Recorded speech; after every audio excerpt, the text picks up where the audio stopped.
everybody, welcome back to my channel, or if it's your first time here, hello, my name is Carly, and today I'm going to be talking about books again. I've talked about books before, a couple times. I did a fall reading list. I made a New Year's resolutions video where I said I was going to read one book a month.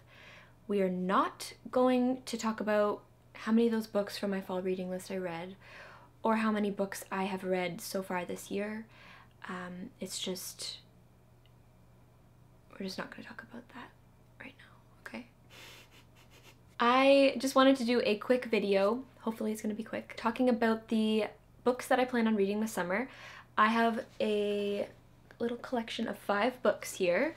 5 just seems like a good number, which I don't know why I have so much confidence in myself because of the number of books I've read in 6 months, but sure, let's do 5 in 2 months. So I think I'm going to start first with there's 2 books that I've already started. The first one is Eleanor, Oliphant is Completely Fine by Gail Honeyman. I'm going to read the back of the books for you because A, I've either barely started them or I haven't read them at all and I don't really know how to describe them.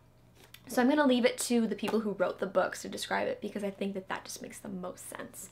We good? Okay.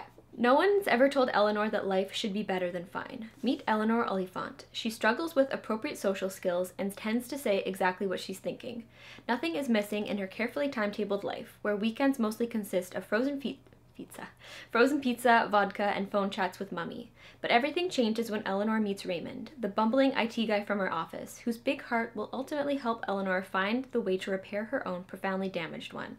Smart, warm, and uplifting, Eleanor Oliphant is Completely Fine is a story of an out-of-the-ordinary heroine whose deadpan weirdness and wit make for an irresistible journey as she realizes the only way to survive is to open your heart.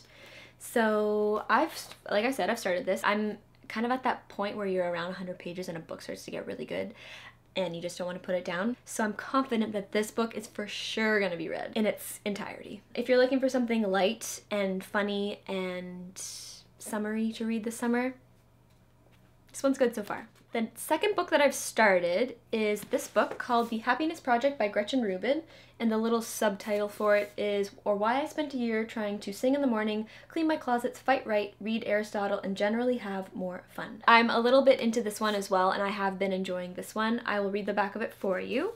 What if you could change your life without changing your life? Gretchen had a good marriage, 2 healthy daughters, and work she loved. But one day, stuck on a city bus, she realized that time was flashing by and she wasn't thinking enough about the things that really mattered.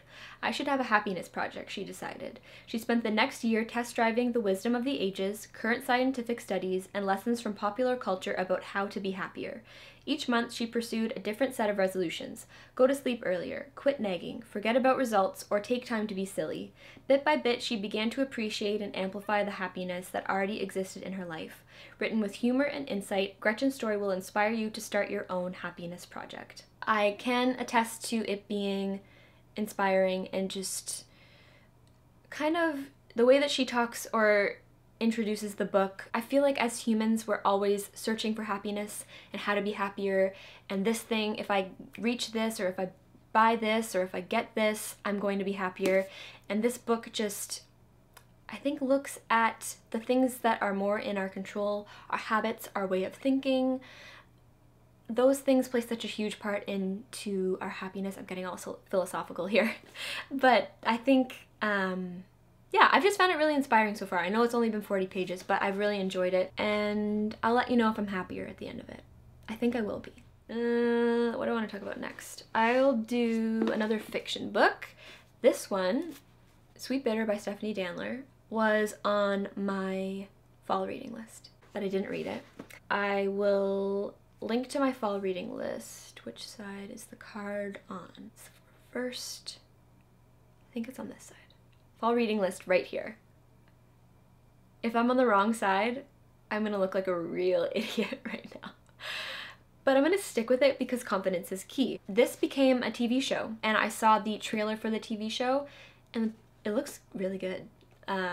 So it kind of inspired me to take the book off of my bookshelf and actually open it and read it.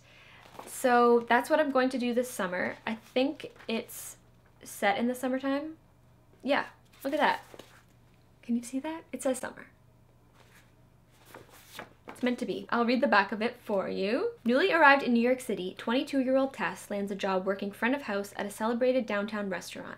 What follows is her education in champagne and cocaine, love and lust, dive bars and fine dining, as she learns to navigate the chaotic, enchanting, punishing life she has chosen. The story of a young woman's coming of age set against the glitzy, grimy backdrop of elite restaurants. In Sweet Bitter, Stephanie Danler deftly conjures a non-stop and high adrenaline world and evokes the infinite possibilities, the unbearable beauty, and the fragility and brutality of being young and adrift. Also, since I did my fall reading list, I've heard many people say that this is their favorite book, which I feel like is quite a statement to make, so I have high hopes for this. Okay, the fourth book that I'm going to read this summer is First We Make the Beast Beautiful by Sarah Wilson, A New Journey Through Anxiety. I am somebody who has struggled with anxiety in the past from a very young age.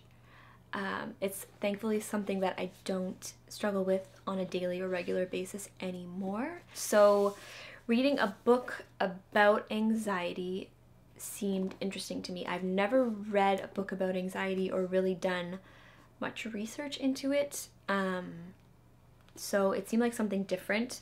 I'm going to read the description here for you. I have turned a shade of orange because the inside is very orange. Okay.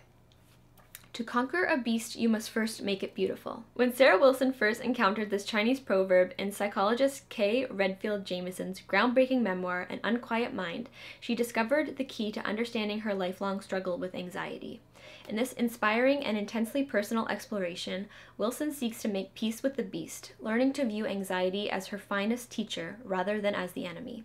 She pulls at the thread of accepted definitions of anxiety, unravels the notion that the mental disorder is a difficult, dangerous disease that must be medicated into submission, and reframes it as a divine journey. Could anxiety be resown, she asks, into a thing of beauty, a state of grace that will lead her and fellow sufferers closer to what really matters? Along the way, Wilson interviews mental health experts and thoroughly examines the science, touches down in the worlds of literature and music, meets with spiritual gurus ranging from the Dalai Lama to Gretchen Rubin to Brene Brown, and embraces the practical. Sometimes a solution is as simple as making your bed. There are many books about coping with anxiety. This one encourages the myriad souls who dance with a condition to embrace it as part of who they are, and to explore the possibilities it offers for a richer and fuller life. Mental health is something that people are talking a lot more about, which I think is amazing, and I think this is going to be interesting. Again, I've heard really great things about this book on the internet, and the internet is always right? The last book that I picked up is Heart Talk by Cleo Wade, Poetic Wisdom for a Better Life. I have never heard of this book. I've never heard of Cleo Wade. It could be amazing, or it could be terrible. I have no idea. Last summer, I was sad and heartbroken. So I read Rupi Kaur, and reading something written by somebody who has also been sad and heartbroken, when you're sad and heartbroken, it's very comforting. So that was great. And I looked at my little collection of poetry that I have accumulated over the past year or so that I've gotten into poetry. As a whole, I feel like everything's just a bit down, and I wanted to read something that related to how I feel now. I'm good, I'm happy, no longer sad and heartbroken. This caught my eye, and the back of the book kind of ticked all the boxes. This is what the back of the book says. Cleo Wade has carved out a reputation as the voice of a generation, blending positivity with arresting honesty to inspire people of all ages. With Heart Talk, she's poured her spirituality and poetically infused wisdom into an accessible book you won't want to be without. Here you'll find your daily pep talk, a replenishing pause, or a motivational spark to start your day. Keep this book on your bedside table or leave it in your bag to steal a moment for yourself. With Cleo's practical and relatable advice for everyday life, each page will leave you feeling empowered, inspired, and at peace. And there's this other section here on the back. It's in different text and it's in bold, so I just feel like I have to read it. You are more okay than you think. Not every ground is a battleground. Baby, you are the strongest flower that ever grew. Remember that when the weather changes. I think we're gonna get along, Cleo and I. And ladies and gentlemen, those are the 5 books that I am going to try my damn hardest to read this summer. I hope you've had a good summer so far. I have. going to cottages, swimming in lakes, cutting my hair off. Who knows what I'm gonna do next. I hope you enjoyed this video.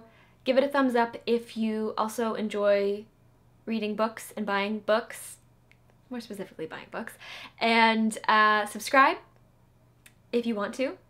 I'd like it if you did. Please subscribe.